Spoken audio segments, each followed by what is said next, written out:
যে জিলহজ মাসের প্রথম দশকের প্রত্যেক দিন রাতে আদম সন্তানের আমলকে 10 গুণ বৃদ্ধি করা হয়। সুবহানাল্লাহ। যদি আপনার 10 নাকি গুণ করা হয় 10 দিনে কত? 100।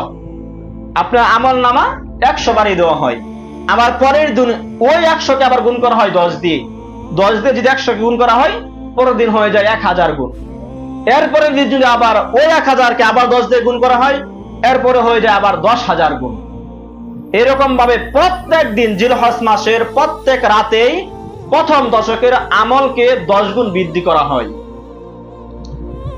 এরপরে আবার বাইহাকি এবং ইসমাহানির বিশুদ্ধ সনদের বর্ণিত আছে যে আনাস ইবনে মালিক রাদিয়াল্লাহু আনহু থেকে বর্ণিত যে জিলহজ মাসের প্রথম দশকের প্রত্যেক দিন, জিলহজ মাসের প্রথম দশকের প্রত্যেক দিন 1000 দিনের সমান। সুবহানাল্লাহ।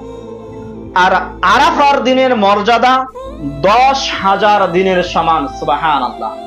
যদি কোনো ব্যক্তি আরাফার দিন ইবাদত করতে পারে, তার আমল নামায় 10,000 দিনের নেকি দেওয়া হয়। সুবহানাল্লাহ। যে আল্লাহ রাসূল সাল্লাল্লাহু আলাইহি ওয়াসাল্লাম বলেছেন, আমি আশা রাখি যে এই ব্যক্তি আরাফার দিন সিয়াম পালন করবে, ওই ব্যক্তির পিছনের 1 বছর এবং সামনের 1 বছরের গুনাহ ক্ষমা করে দিবে। সুবহানাল্লাহ।